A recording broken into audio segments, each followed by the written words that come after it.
थोड़े कारोबार के लिए लड़ते हैं, कुर्बान कर दो, कोई बात नहीं, भाई को थोड़ा ज्यादा चला जाए, बहन के मेरी बहन के घर में ही जा रहा है ना, ये तेरा है, ये मेरा है, ना किया करे।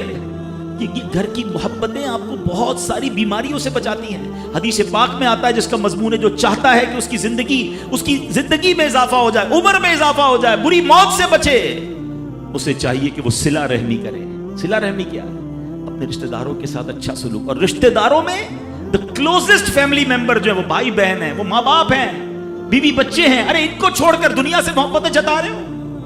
नहीं मेरे प्यारे इस्लामी भाई, तो अपनी बच्चियों के साथ और अपनी बहनों के साथ बिलखुसूस अच्छा सलूक करना। खुश नसीब है वो भाई जो बहनों का मान है, खुश नसीब है वो जो वालिद जो अपनी बच्चियों के साथ अच्छा बर्ताव करता है। बहनों की दुआएं भाई को बहुत ऊपर ले जाती हैं। खुश नसीब है वो भाई। अच्छा, हमारे एक और निजाम पता है क्या है, कि जब तक माँ बाप के साथ रह रहे हैं तो चले भाई बहनों में प्यार है। अब भाई बहनों में शादी हो गई, सबकी शादियां हो गई और माँ बाप चले गए, तो अब नॉर्मली लोग अपनी बहनों को इग्नोर करते हैं। अब यार मैं तो अपनी बीवी को देखूंगा, अपने बच्चों को देखूंगा, अपनी कमाई को देखूंगा। नहीं, अब भाई का काम है कि वो वालिद का किरदार अदा करे, बहनों को ये एहसास दिलाए कि तुम्हारे माँ बाप चले गए हैं मगर तुम्हारे भाई जिंदा हैं, हर मुश्किल में तुम्हारे भाई तुम्हारे साथ खड़े होंगे।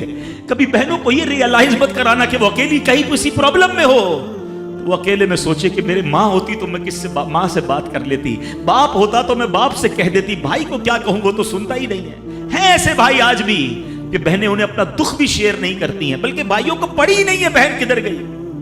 ये मत करना। अगर तुम अपने माँ बाप की रूह खुश करना चाहते हो ना, तो भाई बहन जुड़ के रहो, भाई बहनों में प्यार रखो। ये पैसा सब कुछ नहीं है। अरे जो कुछ मेरे पास है, अगर मेरा भाई बहनों पे खर्च हो जाए तो इससे अच्छी क्या चीज है।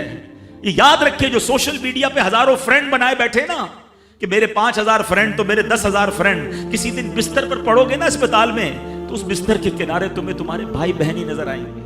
सोशल मीडिया वाला तुम्हारा जो सारे दिन चैटिंग जिसके साथ व्हाट्सएप पे लगे हुए हो ना ग्रुप में, कोई नजर नहीं आएगा। जब तुम्हारे घर में कोई बच्चे का प्रॉब्लम होगा, आधी रात को अगर तुम्हारे घर कोई आके तुम्हें दिलासा देगा, तो तुम्हारे भाई बहन होंगे। बहनों को हकीर न समझना, ये उन लोगों के लिए भी दर्स है। इस्लाम जब नहीं आया था ना, तो बहनों के हुकूक नहीं थे, उनको कोई विरसे में हक नहीं देता था, बहनों की शादियां नहीं करवाते थे। मगर आज भी कुछ कबाइल सुना है ऐसे हैं, आज भी बदबख्त कुछ लोग ऐसे हैं जो बहनों के हक दबा लेते हैं। अरे बहनें तो गमगुसार होती हैं, बहनें तो भाइयों का मान होती हैं। अरे बहनें होती हैं तो घर में रौनक होती है। अरे बहनों को इज्जत दिया करो, बहनों को प्यार दिया करो। अल्लाह के हबीब फरमाते हैं, ऐसा भी हुआ कि कुछ लोगों की माँ बाप जल्दी चले गए, अब भाई पर बहनों का बोझ है। एक सहाबी के बारे में आता है, उनकी 6 या 7 बहनें थी, और सुभान अल्लाह वो अपनी बहनों को उन्होंने पाला, अपनी बहनों को बाप बनकर पाला, उनके बालों में कंघी भी करते थे। और जब बहनों की शादियां हो गई, बहनें बड़ी हो गई, अपनी शादी ताखीर से की, और शादी भी किसी बेवा से की। पूछा गया कि क्यों बेवा से शादी की?